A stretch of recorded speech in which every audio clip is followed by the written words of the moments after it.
Gracias, Sara, y muchas gracias, Amelia, por la presentación.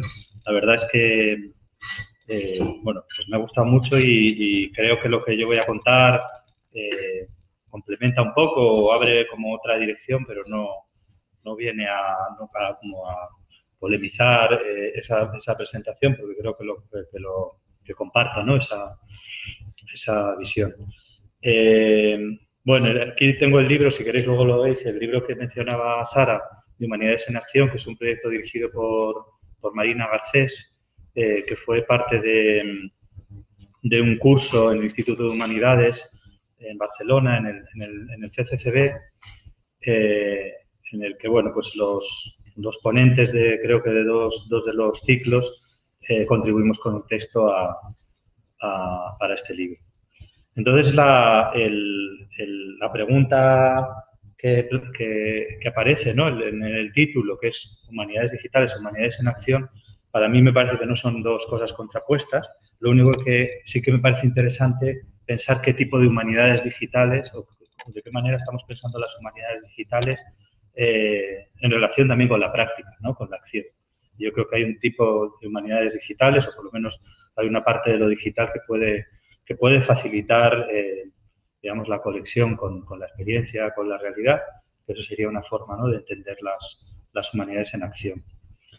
Bueno, entonces, vamos, tengo una presentación en la que empiezo con algunas ideas que he recogido de cosas que he podido leer o recientemente que tienen que ver con una aproximación a las humanidades, pero no solo, yo diría, a las humanidades, podríamos decir a la cultura en general, al arte, o incluso también a la investigación básica en ciencia, ¿no?, como un campo con una serie de prácticas y de producción de conocimiento que tienen que ver o que no operan con una razón instrumental, ¿no?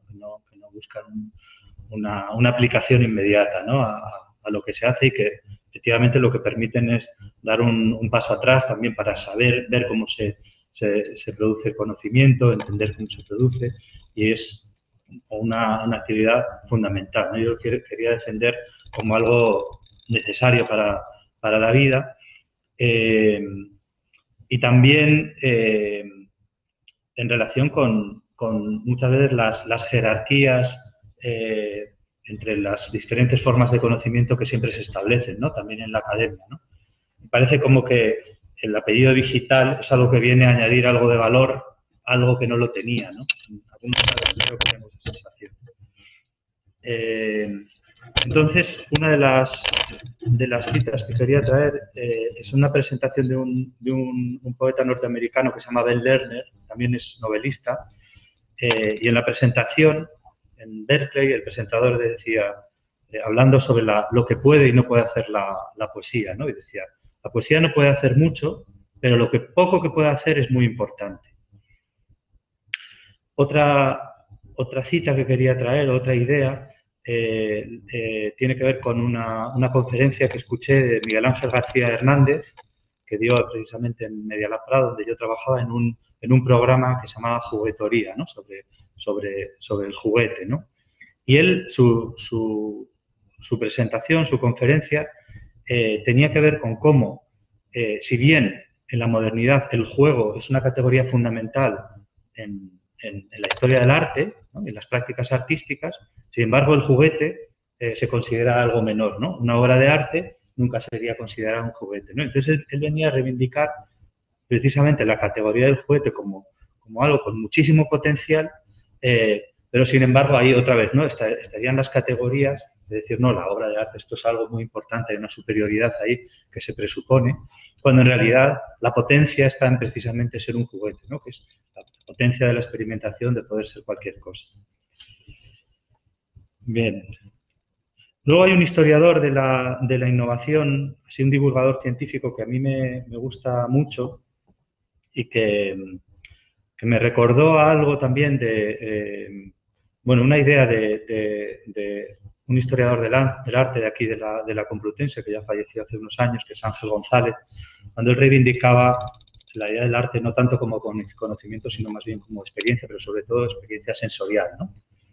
Y entonces este historiador de la innovación, que se llama Steven Johnson, tiene un libro que se llama Wonderland y que también trabaja la idea del juego como clave para la innovación, ¿no? Y entonces tiene como una historia muy bonita que parte de las primeras flautas que se hallaron junto a las primeras herramientas de Siles, ¿no? Junto a esas herramientas, ¿no?, que servían para cortar o para digamos, resolver necesidades inmediatas, vamos a decir. Habría otra necesidad inmediata también que aparece, pero que no sería tan evidente, que sería la de la música, ¿no? Flautas con huesos de mamut que surgen de la exploración precisamente con las sensaciones, ¿no?, del cuerpo, ¿no? Y entonces, ¿cómo lo que hace es establecer toda una genealogía de cómo esas flautas al final acabaron convirtiéndose o contribuyendo a la fabricación, por ejemplo, de los órganos, ¿no? Los órganos no dejan de ser flautas un tanto mecanizadas, ¿no?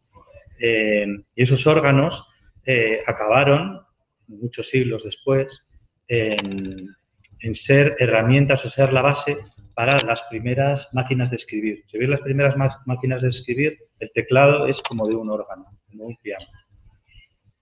Y luego hay otra línea que confluye con esta de la máquina de escribir, que son los primeros autómatas musicales que se hicieron en Persia en torno al siglo X, que son son como una especie de organillos con unos rollos con púas, ¿no? Que según vas cambiando el rollo, pues suena una melodía u otra, ¿no? Son una música u otra. Entonces, eso se entiende que son unas de las primeras máquinas programables, ¿no? Digamos que había como un hardware específico y luego un software que serían estos rollos que van cambiando y suena música diferente, ¿no? Bueno, pues ese sistema luego evoluciona hacia los telares, ¿no? Que también funcionan de una manera similar, los telares que se van automatizando con tarjetas perforadas, que son el origen de la computación, ¿no? Entonces, de repente, cuando confluyen la máquina de escribir y la computación, ¿no?, el ordenador, aparece el ordenador personal, que todo el mundo coincidiría que es como una de las mayores innovaciones, ¿no?, que del siglo XX, ¿no?, el ordenador personal. Y cómo surge a partir digamos, de experimentos que no tienen que ver con resolver cosas prácticas, sino más bien pues la celebración de la vida, de las sensaciones de estar juntos, etc. Entonces, son ejemplos de, digamos, claro, este ejemplo es un poco es un antiejemplo, por un lado, de lo que estoy diciendo, porque decimos, no, esto es importante, vamos al ordenador como si eso fuera lo importante. O sea, no querría que se llegara a esa conclusión, pero sí que aquí hay que hay un tipo digamos, de necesidades que creo que se plantean en el ámbito de las humanidades, de la cultura, en un sentido amplio, que no tienen que ver con, pues eso, con una razón instrumental, como decía antes, ¿no? Esto también lo relacionaba, por ejemplo, con la permacultura. Cuando en la permacultura se habla mucho de cultivar suelo, ¿no? Como diseñar ecosistemas, ¿no? Que las especies de plantas, que lo que llaman diseñar bosques comestibles, ¿no? No hay nada más eficiente que un bosque, ¿no? Como diseñar un bosque que permita que dé frutos para alimentarnos, ¿no? Y entonces ellos, en permacultura se dice, lo que nosotros hacemos es cultivar suelo, ¿no? Los frutos es algo que viene por añadidura, ¿no? Entonces, otra vez, ¿no?, la idea de que este ámbito tiene que ver más, no con una idea de eficacia de ir al grano, ¿no?, sino de repente dar un rodeo, y eso te permite ver las cosas de otra manera, te permite experimentar, te permite jugar y de repente encontrar hallazgos inesperados, ¿no? Y creo que todo eso tiene mucho que ver con partes de la vida que son muy necesarias, ¿no? Luego, bueno, dos ideas más, ¿no? O sea, por supuesto, también esto podríamos vincularlo con la idea de lo reproductivo en vez de lo productivo, ¿no? Que viene, no sé, el feminismo.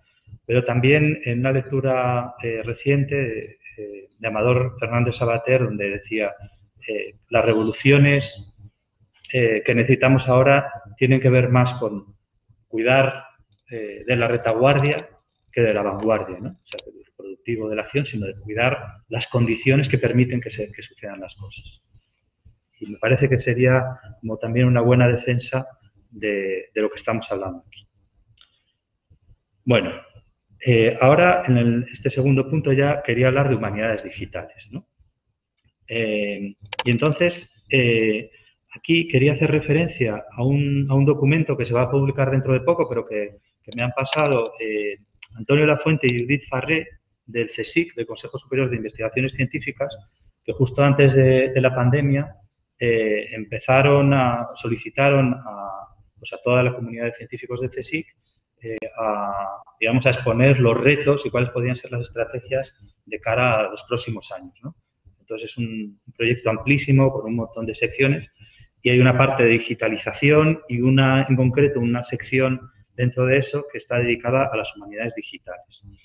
Entonces ahí se encuentran como han estado entrevistando a todas las personas que se dedican a humanidades digitales dentro del CSIC y ahí habría como 3 áreas principales. La primera sería la digitalización, que es la más extendida, ¿no? Y yo creo que, bueno, Amelia lo ha explicado muy bien, todo el potencial que supone la digitalización. La digitalización tiene mucho de ampliar lo que ya se hacía, ¿no? O sea, lo digital lo que permite es potenciar lo que ya se estaba haciendo.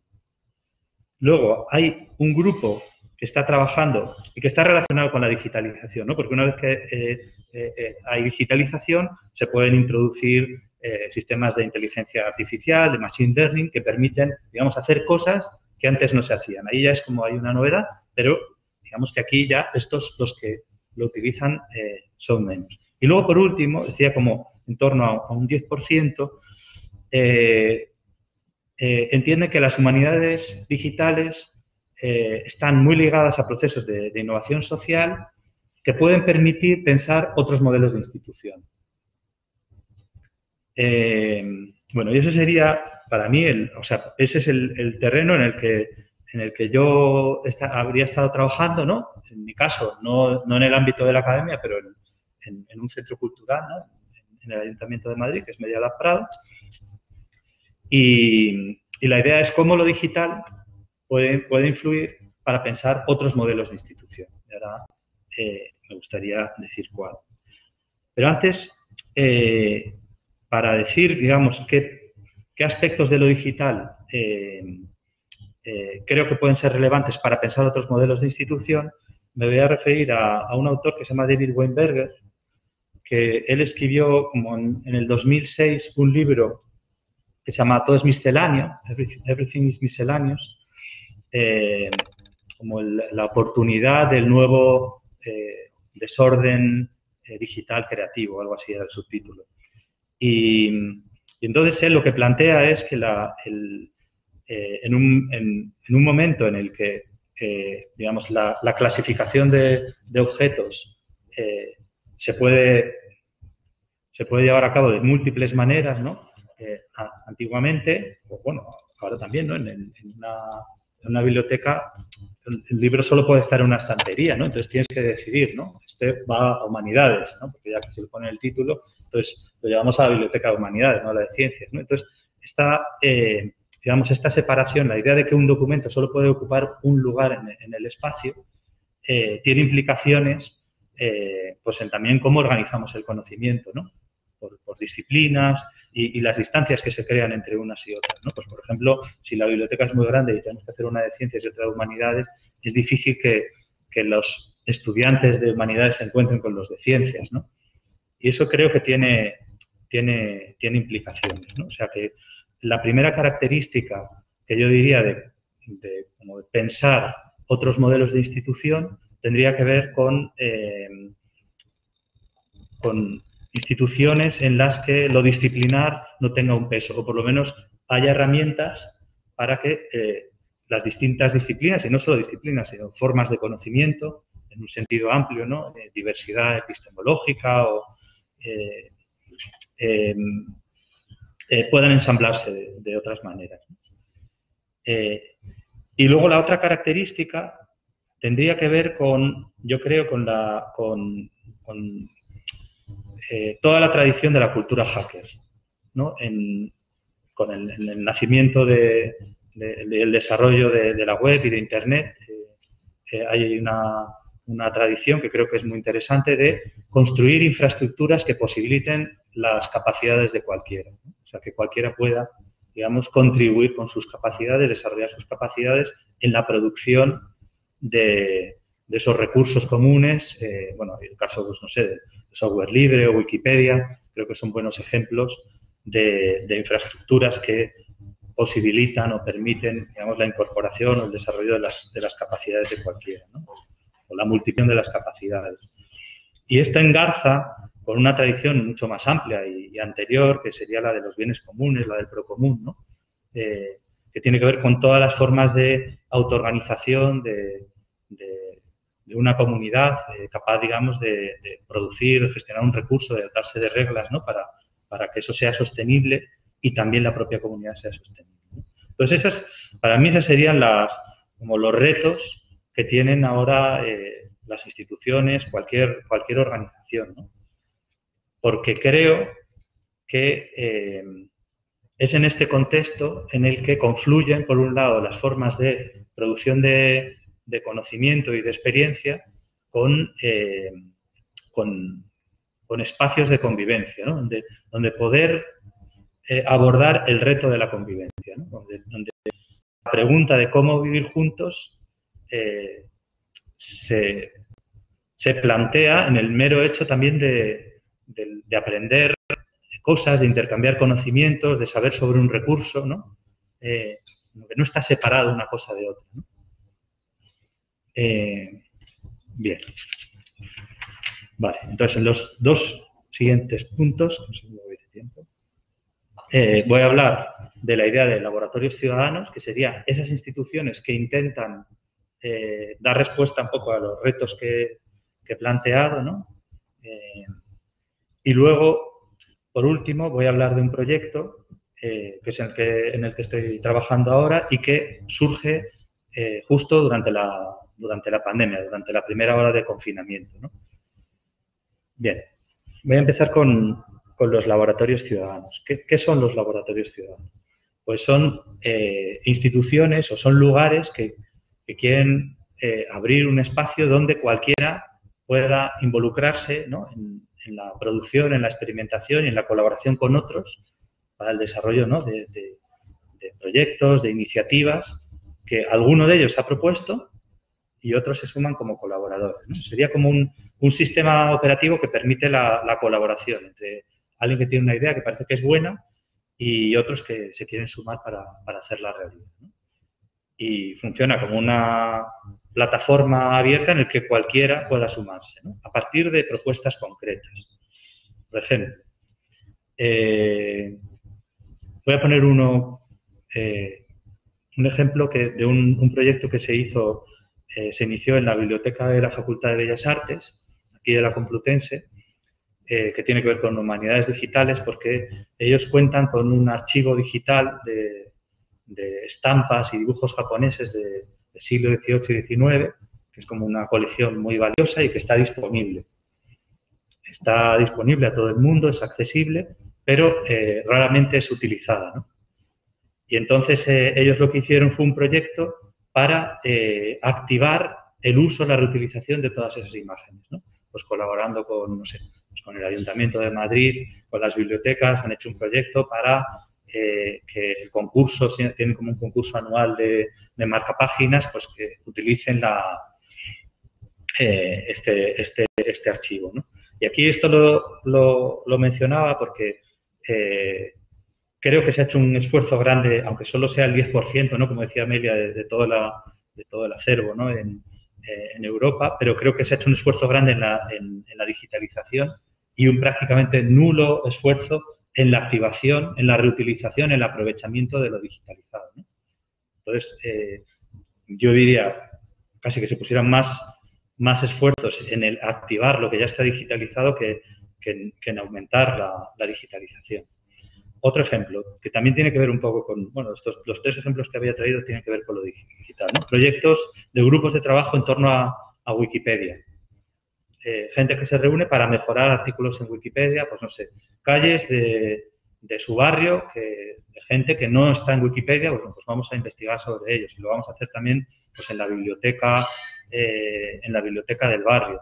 O el grupo de trabajo Wikisfera, que está en Medialab Prado, que lleva Patricia Orrillo, que ella propone organizar una serie de editatonas para introducir artículos sobre mujeres que no están en Wikipedia, que deberían estar a partir de temas, ¿no? En filosofía, en música, en arte, en ingeniería, en derechos humanos, en cualquier ámbito, hacen un análisis, ven que mujeres no están representadas en Wikipedia y las meten en unos eventos que llaman editatonas, en los que se reúne mucha gente para editar de manera colaborativa para mejorar esos artículos.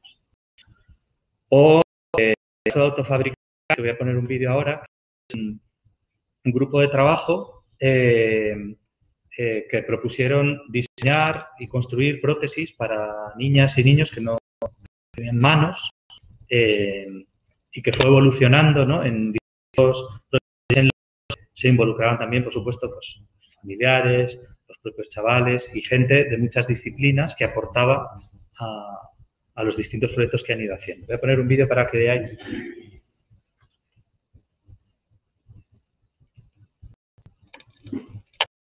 Lo pongo aquí directamente, ¿no?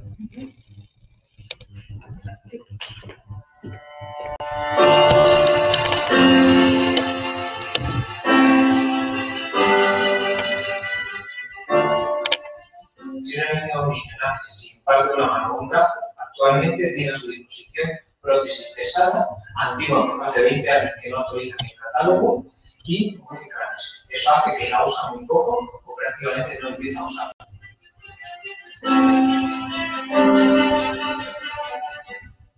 En Autofabricante proponemos que el niño sea el centro del proceso.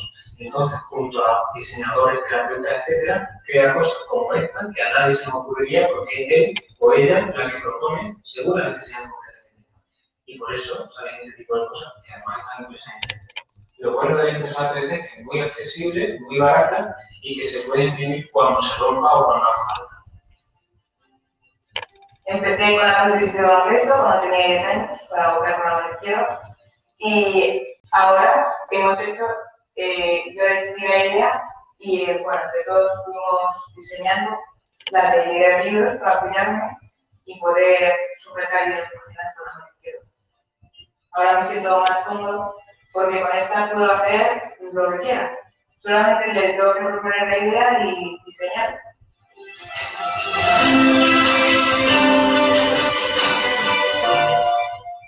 Nuestra aspiración es que este proyecto no sea la excepción, sino que sea la regla, que incluso pueda ser recetado por la seguridad social. Para eso estamos haciendo un estudio científico para verificar que mejora la calidad de vida de los niños y un estudio en el proceso de fabricación respecto a normas europeas. Nuestros diseños están todos gratuitos en internet para que cualquiera se los pueda descargar y el código abierto, que es de uso para todo el mundo, uso fácil. Y con ello, además, se puede diseñar en la propia web y descargarlo, siempre con la ayuda de una terapeuta. Y esto hace que sea más accesible aún. Después de 5 años de recorrido, estamos presentes en varios grupos de trabajo en España y en varios países de América Latina, también se ha usado en Asia o en África, pero lo más increíble es que esta metodología puede cambiar la vida de muchas personas en montones de países que tienen difícil acceso a este tipo de recursos. Por ejemplo, estuvimos trabajando en el conflicto armado en Colombia, ayudando a los niños, niñas y a los adultos a crear soluciones para esa problemática tan concreta. Y cosas como la regadera que pensamos con Rómulo, le ha servido después a Rosa en Madrid para sacar a la bomba. Al final, se trata de crear una red global de ayuda mutua que vamos a seguir apoyando y empoderando a miles de personas.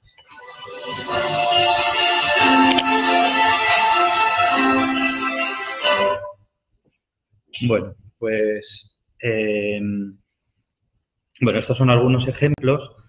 Como veis también la parte digital, y luego volveré a ello, ¿no? Como un grupo en un contexto muy concreto puede trabajar, ¿no?, en un problema local, pero digamos que lo digital también permite formas de colaboración a distancia, que luego volveré sobre ellas.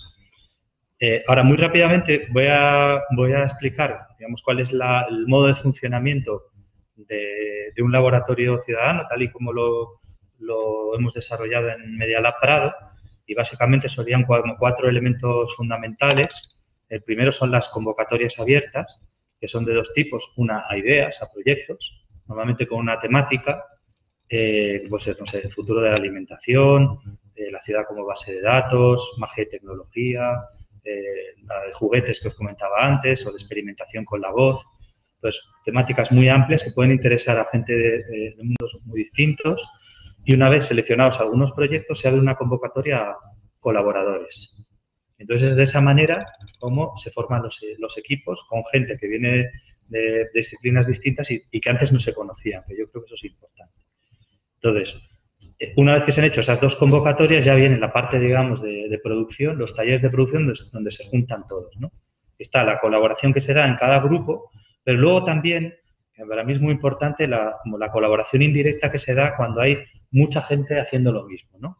Está en muchos grupos de trabajo y hay como un bullicio contagioso, como un entusiasmo, y luego, bueno, los contactos que puede haber entre uno y otro proyecto, ¿no?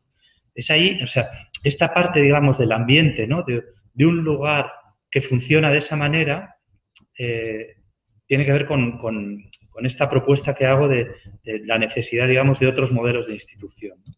Que cualquiera, digamos, se puede intentar juntar con otros para hacer cosas, pero que haya un sitio de manera permanente, estable, ¿no?, en una ciudad donde poder hacerlo, eso activa, ¿no?, las posibilidades de colaboración.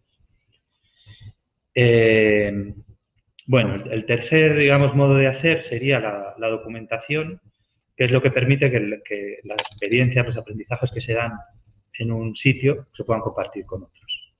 Y esto es clave, ¿no? O sea, en el proyecto este de autofabricantes de las prótesis, lo que permite que tenga interés, que tenga utilidad en otros lugares. Y luego, por último, el cuarto modo de hacer es lo que llamamos mediación cultural, que serían todas las operaciones, ¿no?, de hospitalidad, de escucha, de invitación, de investigación, ¿no?, que tienen que ver con cómo facilitar que esas convocatorias abiertas a colaboradores, a propuestas, sean efectivas, sean realmente accesibles, ¿no? Porque no todo el mundo va a leer una convocatoria en la web, ¿no? Entonces, muchas veces hay que invitar a las personas a que presenten algo, a que vengan a colaborar. Entonces, desde luego, cuando alguien se siente invitado para aportar, está deseando, ¿no?, poder contribuir a proyectos de este tipo, ¿no?, que están buscando mejorar la vida, ¿no?, en un lugar. Entonces, bien, esos serían los modos de hacer, y ahora me gustaría detenerme en insistir en dos cosas. Por un lado, que los resultados no son solo los proyectos en sí, ¿no? O sea, alguien ha traducido un libro de manera colaborativa, o han hecho una visualización de datos de la calidad del aire de la ciudad o de las migraciones. Bueno, o sea, digamos, lo que es el resultado de los objetos que surgen los proyectos, ¿no? Pueden tener un recorrido, ¿no?, y un impacto, pero además, creo que casi más importante que eso, o igual de importante que eso, son las nuevas comunidades, los vínculos que se generan entre gente que antes no se conocía y no se habría conocido de otra manera, ¿no?, que ayudan a construir comunidades, ¿no?, comunidades que son de aprendizaje, de experimentación, ¿no?, comunidades de práctica, y creo que eso tiene mucho valor, ¿no? O sea, creo que además diría que eso es una institución, ¿no? La institución son las personas, ¿no?, más allá de los edificios y de los modos de hacer, son la gente, los usuarios, las personas que los habitan, ¿no? Y creo que tiene mucho valor porque cada proyecto, cada grupo, de alguna manera se autoorganiza, ¿no? Los laboratorios ciudadanos no ofrecen una metodología para diseñar algo, sino que es una metodología para facilitar procesos de autoorganización en el que cada uno lo haga como quiera. Puede que haya asesores, en algunos casos sí que siguen unos pasos determinados, pero no está determinado por la propia institución.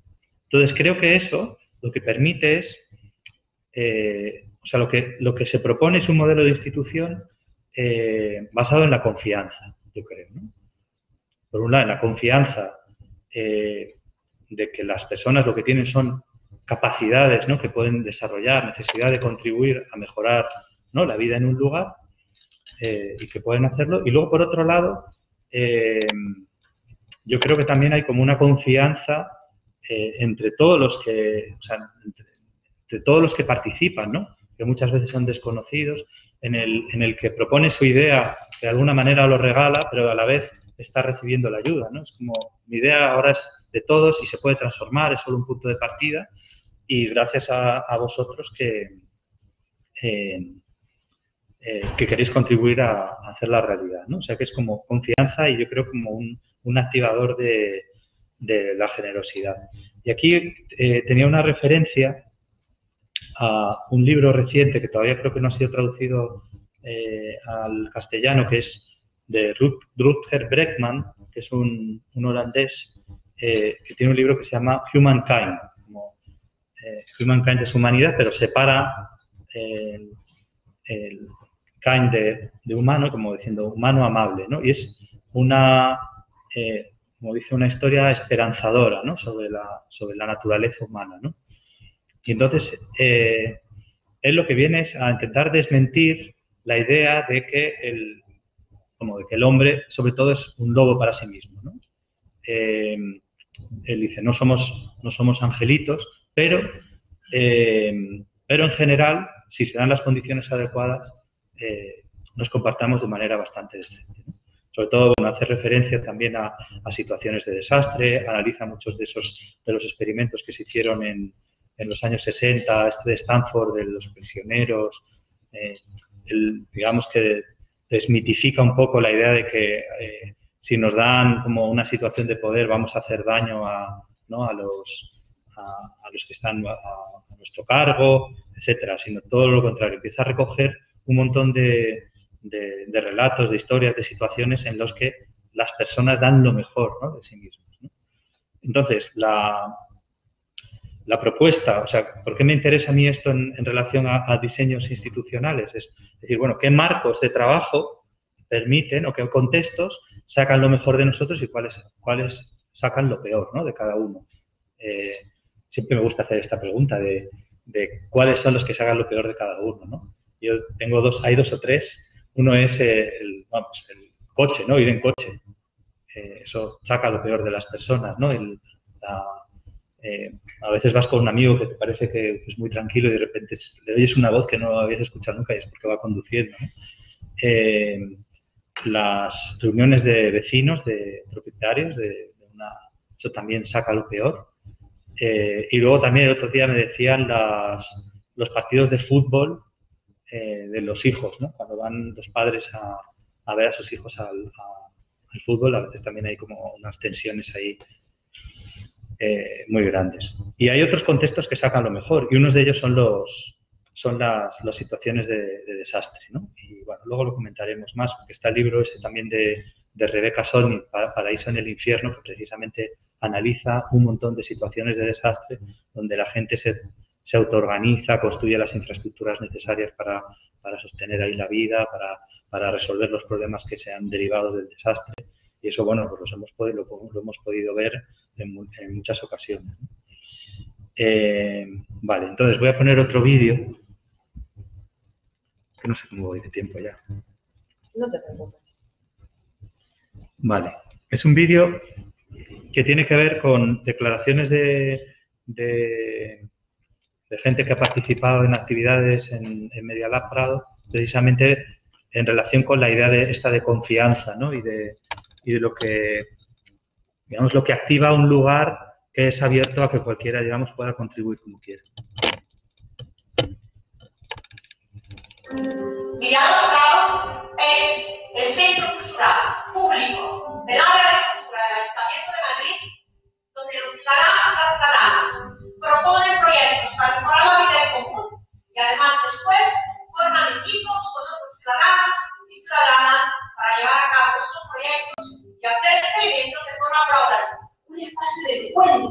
diálogo y de experimentación de unos con otros, en torno a temas que preocupan o a cosas que queremos cambiar y transformar. Nos puso en contacto con personas de la sociedad civil que no conocíamos y que querían estar en nuestro proyecto. Pudimos conocer a mucha gente que al conocer nuestra idea quiso participar y dijo, eso que habéis pensado se puede hacer de muchas maneras. Es lo bonito de este sitio, que puedes juntar a gente que te puede enseñar y con ello puedes incluso hacer cosas que son de fin de grado de carrera, como es el caso de nuestro trabajo. Tuve oportunidad de percatarme que la tolerancia es básica para establecer la empatía en grupos de diferentes edades, pero que sí se puede trabajar y hacer proyectos con personas de diferentes edades.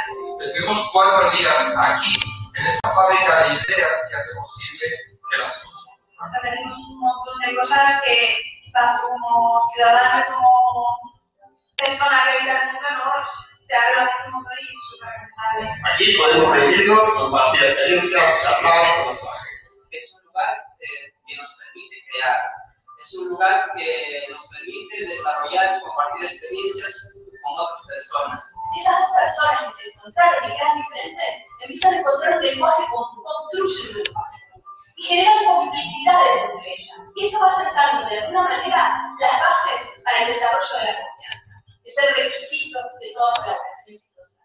Y entonces la colaboración deja de ser un deseo que todos queremos hacer y pasa a ser un hecho.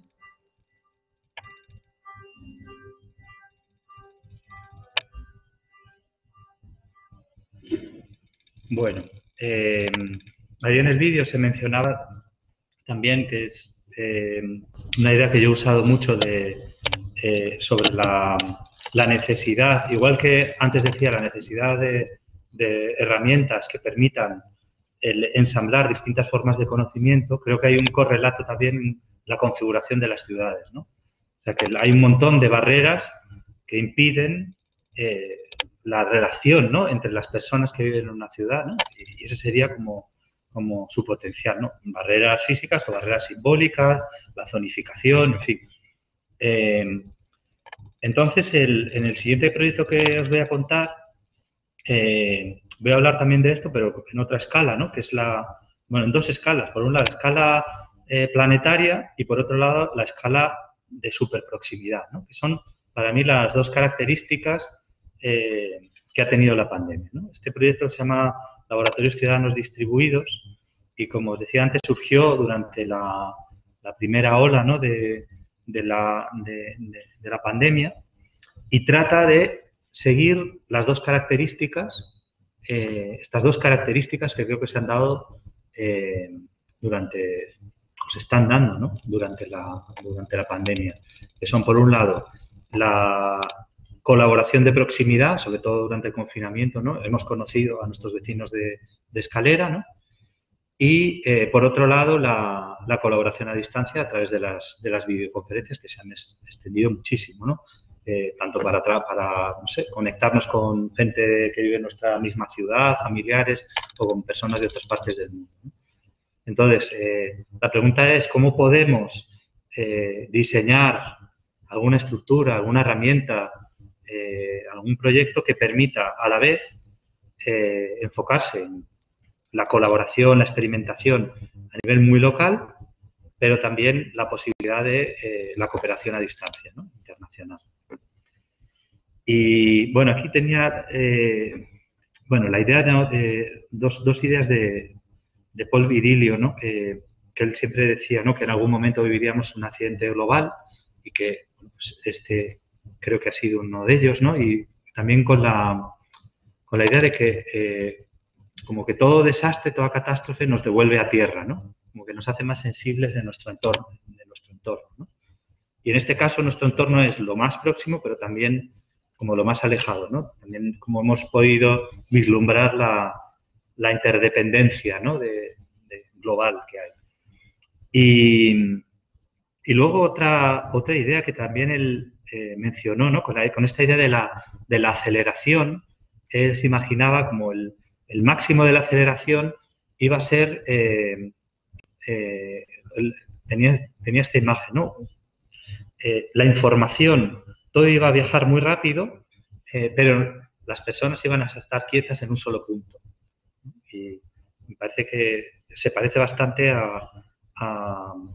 bueno, pues a cosas que hemos vivido. Entonces, ¿cómo lograr cómo activar las formas de colaboración a nivel local y también a distancia?